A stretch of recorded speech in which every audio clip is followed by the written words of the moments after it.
Assalamu alaykum va rahmatullohi va barakatuhu. Hurmatli qarindoshlar, tafsir darsimizni davomlashtiramiz. Bugungi darsimiz Baqara surasi 17-oyatdan boshlaymiz. A'udzu billahi minash shaytonir rojim. Bismillahirrohmanirrohim. Mathaluhum kamathalil lazi istawqada nara falamma adaa'at ma hawlahu dhahaba Allahu binurihim wa tarakahum fi zulumatin la yubsirun. Summun bukmun umyun fahum la yarji'un. İlى آخر الآية. Biz aldığımız dersimizde bu Bakara suresiningki evvelde sözlep ötkendik. Allah subhanahu ve taala surenin başında müminlerinki sifatini bayan kıldı.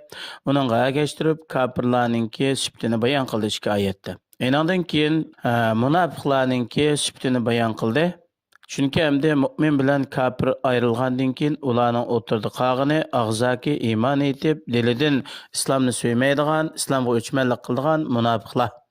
Allah subhanahu ve taala munofiqlarningki sifatlarini yuqorida bayon qilib, bu oyatda ularningki ahvolini bir misol shaklida bayon qilib berdi.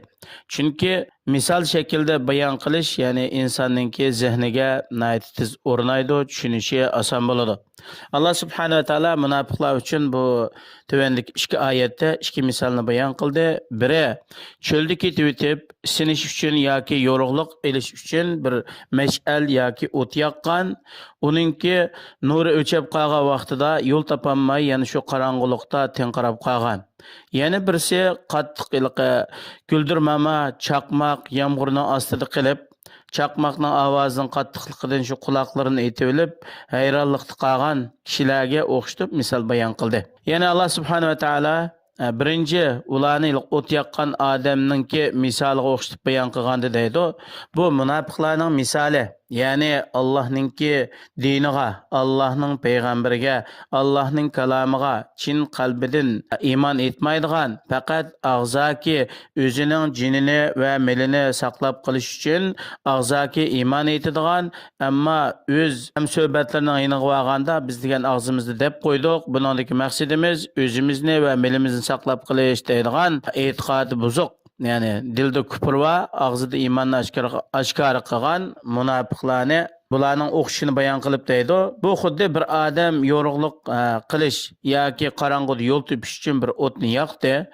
O'tninki nuri yorug'ligida bu odam shuna bilan men o'tning yorug'likdan foydalanib yo'l tepib ma'man deb o'ylagan vaqtida o't o'chib qoldi.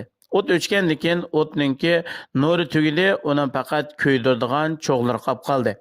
Bu odam shu qorong'ulikda qolib qoladi. Bu odamga yoqqan o'tninki hech qanday foydasi bo'lmaydi. Qorong'u zulmatda bir narsani ko'rolmaydi, to'g'ri yo'lni topolmaydi. Bu nimaga o'xshash desa, og'zaki iymon etib qo'yib, haqiqiy qalbidan Allohni suymaydigan, Allohning dinini suymaydigan, musulmonlarni suymaydigan, butun qalbidan shularga o'chmanlikni o'ylaydigan munofiqlarningki misoli. Ular summun la yasma'unal haqqa sima'a qabulin, bukmun la yantiquna bihi, umyun an ibsarihi, fala yarji'una an dalalihim. Ular hamda bu munofiqlar nima desa gas. Bular haqiqatni anglamaydi. Ya'ni anglaganda qismi haqiqiy qabul qilish, bo'ysunish, amal qilish tariqasida haqiqatni anglamaydi. Bukmun deydi. Ya'ni so'zlaganda qismi bular hargizmi haqiqatni so'zlamaydi. Ular qarg'u. Yani İslamның nuri, imanның nuri, haqiqatның nurini ko'maydi. Agar haqiqatning nurini ko'rgan bo'lsa, albatta o'zining ozg'unligidan qaytib, to'g'ri yo'lga haq qaytgan bo'ladi. Bular ko'r bo'lganlikdan o'zininki ozg'unligidan qaytmaydi. Munofiqlarningki ikkinchi misoli أو كصيب من السماء فيه ظلمات ورعد وبرق يجعلون أصابعهم في آذانهم من السوائق حذر الموت والله محيط بالكافرين. Yani bu ikinci misalda biz yukarıda sözlep ötkendek Allah subhanahu ve taala ularni yani qorong'u zulmatlik yani bulutlardan to'xtamay chaqmoq chiqayotgan, havo guldirlayotgan shundaq bir bulutlarning ostida qolgan, ularning ustiga qattiq yomg'ir tushayotgan, bular har qitim chaqmoq chaqqan vaqtida, havo guldirlagan vaqtida o'limdan qo'rqib, o'zining qo'lining barmoqlari bilan quloqlarini to'sib olgan shundaq odamga o'xshaydi. Chunki ular haqdan manfaatlanmagandan, haqni qabul qilmagandan, har qitim haqning sadosi yangrasa, bular yuraklari titraydi, bular o'limdan qo'rqib, haqiqat sadosini anglamaslik uchun quloqlarini etib oladi. Bu guldirmama chaqmoqdan qo'rqib, qulqini etib olgan kishilarga o'xshaydi. Allah subhanahu wa ta'ala kafirlarni hamma tarafdan qo'rshab turg'uchi, bular Allohning azobidan qutlanmaydi va Allohni hech qanday bir kuch ojizlashtirolmaydi.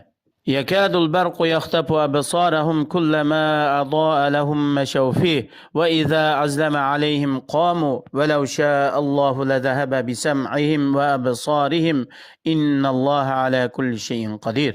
Nəhayət qattiq chaqmaq chiqib, chaqmaqninki nuri va uning tezligi bek kuchli bo'lganlikdan tas qoladi ularninki ko'zlarini ko'r qilib etkilar.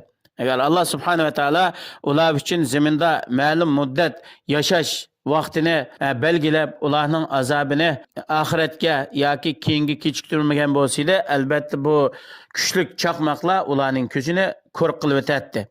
Har qachon havo guldirlab chaqmoq chaqqan vaqtida bular bu yo'lliqda biroz oldiga minib oladi. Agar chaqmoq to'xtab qolsa, qorong'ulikda qolib qoladi, harakatlanishga qodir bo'lolmaydi. Agar Alloh xolisida ularningki ko'rish a'zolarini yo'q qilib o'tdi, ya'ni ko'zini ko'r qilib o'tdi.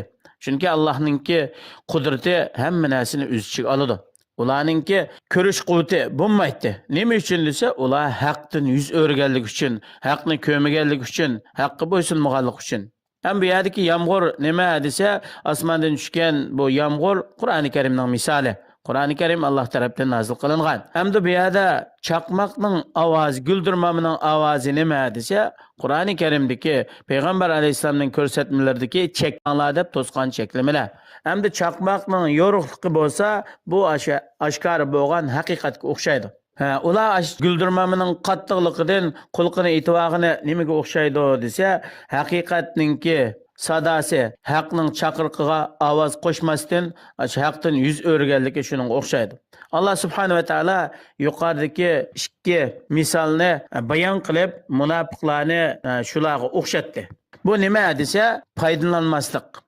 Yuqoridagi misollardami yomg'irda qolgan odammi chaqmoqlarning yo'riqligidan foydalanmadi. Birinchi misolda o't yo'ritgan odammi o'tninki nuridan foydalanmadi. Shuningdek, shu munofiqlarmi İslamda faqat shu qattiqlik va qo'rqinchini ko'radi, ammo islom dinininki marhamati, haqiqati, go'zalligi ma tarafdan foydalanmaydi. Alloh subhanahu va taolo ya'ni hammalarni haqni haq bo'yicha tushunadigan, haqqa ergishadigan va amal qiladigan, botilni botil deb qaraydigan, buningdan yiroq bo'ladigan, haqiqiy tili bilan, dili bilan, samimiyati bilan Allohga iymon etadigan, Allohning payg'ambariga ergishadigan, Allohning kitobi bo'yicha amal qiladigan ixlosmand, solih mu'minlarning qatoridan qilsin. Assalomu alaykum va rahmatullohi va barakatuh.